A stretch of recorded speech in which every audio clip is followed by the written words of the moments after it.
Alright, I finally have new video editing software after about 4 or 5 months without any.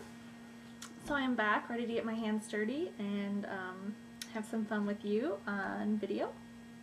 So today I want to show you guys how I'm doing some new watercolor backgrounds and just how to paint some basic ink girls in your journals, because despite the fact that everybody's doing it and it's like, oh, blah, blah, blah, blah, blah, I find it a lot of fun just to, draw them because, I don't know, I like drawing girls and I don't like, I'm not really good at doing proper illustration, so it's just a bit of fun. And sometimes drawing yourself or some aspect of your personality, how you see yourself, or just putting the ink on the page and starting with a head and just going into the hair and going into what they're wearing and stuff can really bring out a lot of what you have been thinking of subconsciously. And even if she doesn't look exactly like you, like mine usually have a lot longer hair, but I think part of the reason for that is because I'm growing my hair out, and that's something I'm striving for. So again, drawing, the girls in your journals can just either show you a future you, show you a past you, show you a you that maybe you've been ignoring for a while, and kind of gives voice, and you can kind of have a conversation with her, and seeing her on the page and creating her from yourself can help you access something that maybe you haven't been having conversations with or haven't been paying attention to. So let me show you some basic supplies that I'm going to be using today. That's my pop.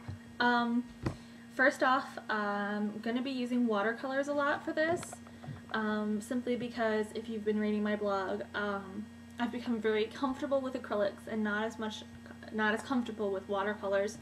So with this journal that I have, I'm only allowing myself to use watercolors.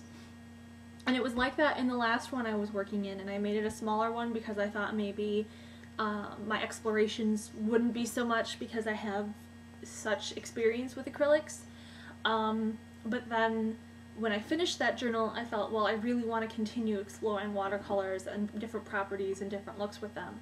So this current journal that I have, that I just started, is also going to be, I have Diet Coke, I'm like all burpy. Anyway, sorry. It's also going to be an exploration of watercolors, and that's something that I recommend you do with your own journals, is set yourself a goal. I had one journal where I didn't use any magazine images. I had one journal where, I only used watercolors. I had one journal where I had to draw something or doodle something on every single page. I had one journal where I had to work on it every single day, doing at least something in it. And giving yourself a parameter like that not only helps you develop your skills in different areas that maybe you're feeling you're lacking in, but also gives you something to fall back on if you get stuck on a page and you're like, I really don't know what to do on this page, I'm not feeling it, and you go, well, I'm supposed to use watercolors, or I'm supposed to draw on every page, and then you just go, okay, well, I'll just do that, and that often helps get you past that block that you're having. And this is a topic I'll talk about in length in either another video or in an essay that I'm writing on how you can use your journals to not only explore yourself, but develop your abilities if you want to continue on in art. So, first you're going to need your journal. Here's mine. This is journal number 7 that I've completed. I've started so many other ones, but I only count the completed ones now, and I always work in a journal until I finish it, because that kind of helps restrict you in different ways. I have sumi-e ink here, and this is the one I have. I got it at Hobby Lobby. I don't remember how much it is because I took the price tag off. But the nice thing about it is unlike traditional writing ink like this, it dries a lot faster, it dries matte, and I just find it's thicker and nicer to work with, and I like the effect that you get with it. If you want, you can get the brushes that go with it, and they look like this, the bamboo ones. I haven't had too much success with those, maybe because I'm just anal. I'm not a huge fan.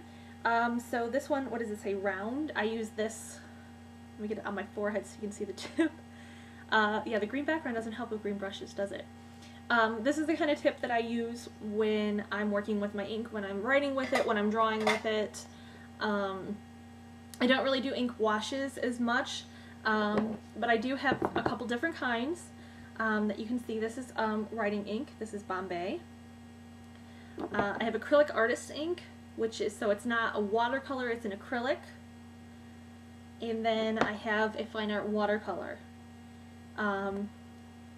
So those are the different kinds of inks you can use to draw with. Like I said, I recommend the sumi-e ink. If you don't have any of that, I would use the drawing ink, because you are going to be drawing. You're not doing a wash, you're not coloring, you're actually doing drawing, and you don't have to dip your pen in the ink too many times, because then it'll just, it'll break your flow, and that's the last thing you want to do. Second thing that I'm going to be using is I have this little bottle with the nozzle on it.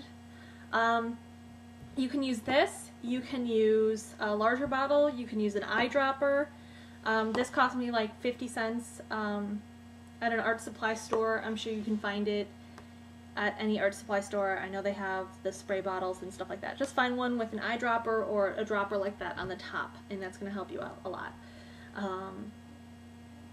I have my watercolors. I have my watercolor, I just have the Lowing or whatever, the cheap watercolors. I have my watercolor dish that I never clean out. Oh, and I had a gob of my Fresco Clean Glaze. I just use this because I don't like white pages. I like that kind of old look, so I'll do this over everything when everything's finally dried. I have my watercolor crayons that are nice to do a really fast background. Excuse me again. And then I have various papers. And what I do when I'm working with watercolors is, well, I'm doing the backgrounds, and if there's too much color in one area, I'll put a piece of paper down on it to soak it up. And that creates these just scraps that you have of different colors and types. I've got some like this, I've got some papers just hanging around, and you keep these scraps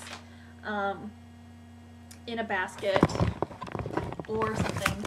I have a basket here that I keep them all in, and then my tools go all around the edges. So of course I've got scissors, double-sided tape, and my gel medium, but these are all basics you should already have. And if you don't know the basic supplies that you should have, I recommend going and watching my art supply, my art journal supply list, and that'll give you the basic supplies that I'll probably be using in future videos, because those are my staples. So let me stop talking, because this is getting really long. I'll have to split this video up when it goes on YouTube. But let me stop talking and start painting and give you a little idea of what I'm doing as I'm going through it.